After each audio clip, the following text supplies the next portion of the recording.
अस्सलाम वालेकुम, welcome again to my channel. Hope so आप सभी ठीक-ठाक होंगे और मैं भी शुक्र अल्हम्दुलिल्लाह बिल्कुल ठीक-ठाक हूँ। तो अभी जो है ना यहाँ पे कुछ चीज़ें ला के रखी हुई थी हस्बैंड ने, तो वो समेट रही थी और आज मैं सोच रही थी फिर से कितने दिन चले गए व्लॉग डालने में। हालाँकि ये मैंने आप लोगों के लिए व्लॉग तभी शूट कर लिया था, बस घर में इतनी मसरूफ़ियत हो जाती है और फिर मौसम भी जो है ना वो आजकल मतलब दोबारा से गर्मी सी आ गई है और मुझे ये था कि मौसम चेंज हो जाएगा तो मैं सारे घर की ना डीप क्लीनिंग वगैरह भी करूँगी।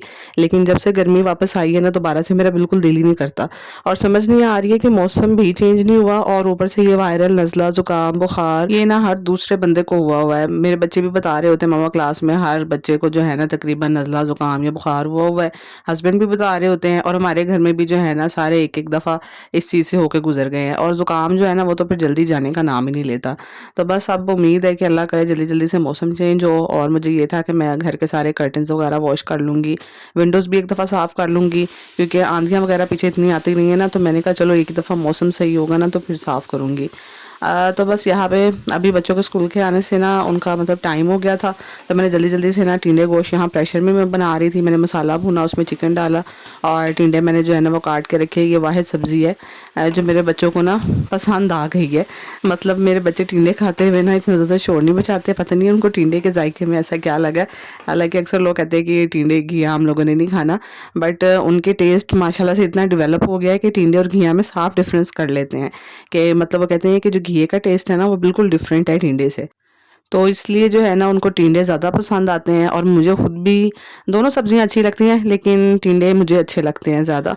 तो बस आज जो है ना आज मैंने इनको सरप्राइज़ दिया कि आज आपकी ना हम लोग कटिंग करवाने जा रहे हैं। मैंने ही जाना था इनके साथ और ये पिछले ना पूरे 1 डेढ़ महीने से मेरे पीछे पड़ी हुई थी कि मम्मा हमारे बालों की कटिंग करवाएँ, हमने ये हेयर कट करवाना है और इतने सारी इन्होंने यूट्यूब के ऊपर से जो है ना वो डाउनलोड कर के रखी हुई थी कि हमें ये हेयर कट करवाना है। तो मैं यही चाह रही थी कि थोड़ा मौसम बदलता है ना, सर्दी की तरफ जाता है तो फिर करवाती हूँ, क्योंकि बच्चे हेयर कट छोटे-छोटे बाल करवा लेना तो फिर उनकी गर्दन पर पड़े रहते हैं और मुझे बहुत ज़्यादा उलझन होती है। लेकिन अब जो है वो इन्होंने इतनी ज़िद पकड़ी ना, मैंने कहा चलो अभी अक्टूबर का लास्ट आ गया है और अक्टूबर का कह रही हूँ सितंबर का, और अक्टूबर में आई होप कि थोड़ा जो गर्मी है वो कम हो जाए और मज़ीद। तब मैंने कहा चलो ना मैं इनका आज हेयर कट करवा आती हूँ और ये इतनी खुश जैसे पता नहीं इनको क्या चीज़ मिल गई है, क्योंकि ये ना अपने लंबे बालों से बहुत ज़्यादा तंग आई हुई थी। और यही नहीं, मैं तो खुद इनके लंबे बालों से ना थोड़ी-सी हो गई थी परेशान, क्योंकि रोज़ सुबह मुझे हादिया के बाल जो है ना वो बहुत ज़्यादा हैवी हैं और इसके बालों की जब ये कहती थी ना कि मेरी हाई पोनी बनाएँ, तो वो भी मेरे बाजू जो है वो दर्द शुरू हो जाते थे।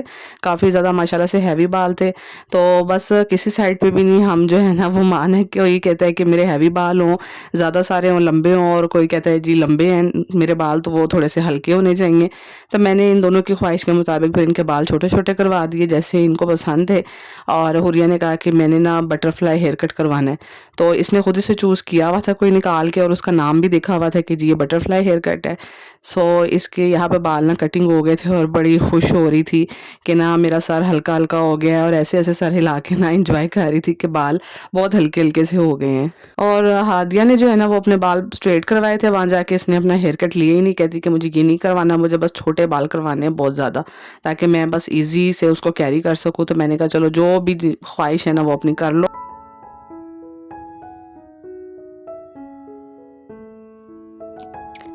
तो बस फिर हम लोगों ने ना करीबी वहाँ पे करीबी स्टाइलो बाटा सर्विस वगैरह की शॉप्स थी, वहाँ से घर वाली हमारी चप्पलें ख़राब हुई हुई थी, इन दोनों की ख़राब हुई हुई थी, मेरी तो भी ठीक थी। तो मैंने ना इनको बस वो लेके दी, साथ में अपनी भी एक ले ली, तो ये वाली हुरिया ने ली थी। तो यहाँ पे इसका ना एक साइज़ छोटा आ गया था, बाद में हमें साइज़ तो नहीं छोटा आया था, डिज़ाइन चेंज आ गया था, तो वो हमें बाद में चेंज करवाना पड़ा। और हादिया ने देखे कितने छोटे-छोटे से बाल अपने कटिंग करवाए हैं। मैंने भी कहा कि चलो जो दिल करता है ख्वाहिश पूरी कर लो, ये ना दिल में रह जाए कि मामा ने जो है ना वो अपनी मर्ज़ी से कटिंग करवाई है। तो ये मैंने अपने लिए जूता लिया था, जो कि ना मुझे बाद में ना कुछ अजीब-सा लग रहा था।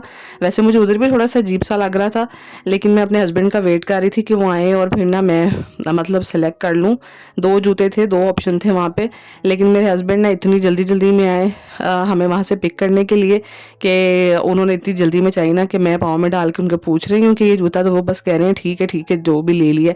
हाँ, ज़बरदस्त लग रहा है, ज़बरदस्त लग रहा है। तो मुझे समझ ही नहीं आई कि मैं उस टाइम क्या क्या करूँ, मैंने कहा अब यहाँ पे मैंने फिर बस लेने वाली की।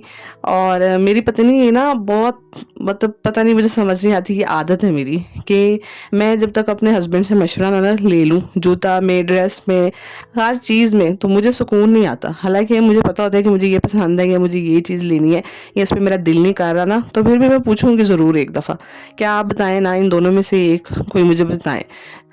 तो बस मैं इसी चक्कर में मैं उनसे पूछ रही थी और उन्होंने इतनी जल्दी में चाहिए, मुझे कहते जो पहना हुआ है। मैंने कहा कि ये ना हो कि जल्दी जल्दी में जूता छूट जाए, मेरा भी बड़ा दिल था कि मैं भी कोई लेके ही निकलूँ अब यहाँ से, मैं आई हूँ तो मैं क्यों खाली हाथ जाऊँ। तो मैंने बस लेने की और सारी रास्ते में सोचती रही कि मैंने पैसे ज़ाया तो नहीं कर दिए, बट घर आके पहना तो वो पाँव में काबिल कबूल लग रहा था। उसकी सूरत इतनी बुरी नहीं लग रही थी जितनी मुझे ना वैसे मतलब पकड़ के देखने में थोड़ी सी अजीब सी लग रही थी। बुरा तो नहीं लग रहा था, बट अजीब सा थोड़ा सा लग रहा था, चमकीला चमकीला सा। लेकिन घर आके पाँव में पहनना तो फिर ठीक लग रहा था, तो मैंने कहा चलो अब कोई बात नहीं। घर आके भी मैं हस्बैंड को ना पहन पहन के दिखा रही थी। और फिर तो हस्बैंड जाहिर बात है कभी भी नहीं कहते कि बुरा लग रहा है, क्योंकि उनको पता है कि सारा इल्ज़ाम उनके सर पे आ जाना है। सो वो कह रहे थे कि नहीं नहीं, बड़ा ज़बरदस्त लग रहा है आपके पाँव में। तो बस हम तो जो होती है ना ऐसे ही हस्बैंड की तारीफ सुन के खुश हो जाते हैं कि चले वो कह रहे अच्छा लग रहा है, तो चाहे झूठी मूठी तारीफ हो या सच्ची हो, तो हम कहते हैं कि नहीं भाई हस्बैंड ने कह दिया तो ठीक है। एंड यहाँ पे मैं आ गई थी किचन में, और ये उस दिन की दाल जो है और चिकन मैंने आपको दिखाया था ना, मैंने थोड़ा सा बचाया था। अब तो खैर नए चिकन आ गया था, इतने दिनों के बाद मैं शामी बर्गर बनाने लगी थी। आई थिंक 2 दिन तो गुजर गए थे, तीसरे दिन मैंने बनाए थे। तो जो मैंने चिकन बचाया था, खैर वो तो मैंने कहा था कि शामी बर्गर बनाऊंगी, शामी टिक्कियाँ। और फिर चिकन भी और नया आ गया था, लेकिन खैर मैंने ना उसी की बनाई थी दाल और चिकन जो मैंने भिगो के रखा हुआ था। तो यहाँ पे ना मैंने शामी बर्गर वगैरह सारा सामान मंगवा लिया था, अंडे वगैरह भी मैंने फेंट लिए थे। और आज मैंने ना दाल की टिक्कियाँ नहीं बनाई थी, क्योंकि इतना ज़्यादा मैंने वो बनाया नहीं था ना बैटर सा। मैंने कहा बस शामी बर्गरों के अंदर लग जाए, तो टिक्कियाँ बनाने की तो कोई इतनी ख़ास ज़रूरत नहीं है, कौन सी रोटियों के साथ खानी है या चावलों के साथ। तो बस इसी तरह बर्गरों के ऊपर लगाएंगे, जैसे बाहर आपने अक्सर देखा ना वो दाल इसी तरह उसके ऊपर स्प्रेड कर देते हैं। सो मैंने यहाँ पे ना बस जल्दी जल्दी से बर्गर गर्म किए, और हमारे घर में ना बस इस तरह बर्गर बड़ी दफ़ा बने हैं ना, तो बड़ा मज़ा आता है घर पर भी खा के ना। थोड़े स्पाइसी कम बनते हैं, क्योंकि बाहर वालों ने एक अलग से मसाला बना के रखा होता है, जो वो अलग से जब बर्गर बनाते हैं ना, तो उसके ऊपर वो मसाला सा भी डाल देते हैं, जिससे थोड़ा सा स्पाइसी हो जाते हैं बर्गर। लेकिन मेरे बच्चों को जो है ना वो स्पाइसी इतना पसंद ही नहीं है, पता नहीं चाइना चाइना वाला टेस्ट इनका डेवलप है। वैसे भी घर में अक्सर लोग नमक मिर्च कम खाते हैं ना, तो बच्चे भी बचपन से वो ज़रा नमक मिर्च वाली चीज़ें थोड़ी कम खाते हैं, तो इनका टेस्ट वैसे ही डेवलप हो गया हुआ है। और हम दोनों मियाँ बीवी का भी ना वैसे ही बच्चों के साथ कि हम भी बहुत लाइट नमक मिर्च खाते हैं, बहुत तेज़ नहीं खाते। तो मैंने यहाँ पे ना भर भर के दाल लगा दी और मेरे हस्बैंड कह रहे थे कि आपने तो ना किलो किलो का बर्गर बना दी है। एंड मेरी हंसी रुक ही नहीं रही थी। मैंने उनसे कहा कि मैंने तो ना खुल के दाल लगा दी है। मैंने कहा कि घर में इतनी ज़्यादा दाल मतलब बनाई है बर्गरों के लिए, तो खुल के चीज़ें यूज़ करो। तो आपका हाथ होता है ना अक्सर खुला, कि घर पर है तो ज़रा खुला खुला यूज़ करो, तो मेरा हाथ तो वैसे ही इस मामले में बहुत खुला है। और मैंने वाकई जब ये सारे बर्गर अब ट्रे में रखे ना, तो मुझे लगा कि मैंने ना 4 बर्गर 4-4 किलो के बना लिए हैं। और यकीन करें एक बर्गर इतना हैवी बना था ना कि मुझे हंसी आ रही थी कि सबका खा के पेट फुल हो गया था। जायका तो ऑफ कोर्स बहुत अच्छा था, घर पे सारी चीज़ें फ्रेश होती हैं, लेकिन ये था कि मटेरियल मैंने ना कुछ ज़्यादा लगा दिया था। और हुरिया भी ना इस बात पे हंसी जा रही थी, और हम इस बात पे ना यहाँ पे मेरा इतना मजाक बन रहा था ना, हस्बैंड भी हंस रहे थे कि आज आपने इतने मोटे मोटे बर्गर बनाए हैं, जितने आपने 4 बनाए हैं ना, इसे बाहर वाले ना 8 बना लेते हैं। बस जी यार, मैंने बर्गर काटे। मैंने कहा एक मैं इतनी गर्मी में आप लोगों के लिए बर्गर बना रही हूँ, फिर से मेरा जो है ना वो मजाक बन रहा है। और बर्गर में ना सेटिंग भी इसी वजह से मेरी बार बार ख़राब हो जाती है, इनकी बातों की वजह से। मैंने कभी जो है ना वो अंडा ऊपर लगा दिया, कभी मायोनीज नीचे। मैंने कहा चलो जो भी चीज़ जानी बर्गर में जानी है, इट्स ओके। तो फिर हमने बर्गर खाए बैठ के आराम से। और ये ना अगले दिन का थोड़ा सा व्लॉग मैंने साथ में ऐड किया है। इस दिन ना मेरी अम्मी आई हुई थी, और अम्मी के साथ ना हम लोगों ने भी, मैंने, हादिया और हुरिया ने जाना था अम्मी की तरफ। अचानक से ही हमारा प्लान बना था, ऐसे पहले कोई प्लान नहीं था। तो यहाँ ना हम लोगों ने भी लंच करना था और जाना था, बस 2-3 घंटों में निकलना था।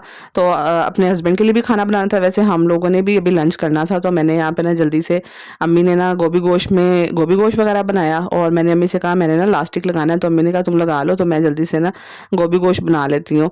तो यहाँ पे ये देखिए मेरा सूट जो है ना, आपकी आप ही के काम ऐसे ही है। मैंने सूट आपको पूरा दिखा दिया था ना, और मैंने आपको बताया था कि थोड़ा थोड़ा सा काम रह गया। एक शर्ट की थोड़ी सी तरपाई रहती थी, और एक इसका इलास्टिक वाला रहता था काम। और इतने दिन हो गए हैं ये ऐसे ही पड़ा हुआ था। मेरे काम ऐसे ही हैं, बस जब वो सर पे पड़ता है ना कि ये अब करके जाना है तो फिर अच्छा, मैं पहले ऐसे नहीं होती थी, पहले मैं बहुत जो है ना वो काम जल्दी करके रख लेती थी। लेकिन अब मैं ऐसे हो गई हुई हूँ कि बस यार जब ज़रूरत पड़ेगी आप करेंगे ना तब कर लेंगे शुरू काम, बस ऐसे ही हो गई हूँ मैं। तो मैंने ना जल्दी-जल्दी से फिर उसके ऊपर इलास्टिक लगाया और फिर ये खाना ना रेडी हो गया था। ये सारी जो सेटिंग है ना ये हुरिया ने की थी और हुरिया कह रही थी कि मैं ना ये सारी सेटिंग करती हूँ और इसका ना क्लिप आपने लेना है। और ये सैलेड जो है ये हादिया ने बनाया था, तो मैं देख के हैरान हो रही थी कि हादिया सैलेड की डेकोरेशन तो आपने बहुत अच्छी की है। तो बस यहाँ पे बन गया है खाना और हम जो है वो हम अपना लंच कर रहे थे और लंच करने के बाद ना बस तैयार होके अम्मी की तरफ निकलना था। तो बस यहीं पे आज के व्लॉग को एंड करती हूँ ना, इंशाल्लाह कोशिश करूँगी कि आप रोज़ व्लॉग आएँ और दुआ में याद रखिएगा अपनी ढेर सारी, और मेरे व्लॉग को लाइक कीजिएगा, कमेंट कीजिएगा, अच्छा सा सब्सक्राइब कीजिएगा चैनल को। अल्लाह हाफिज़।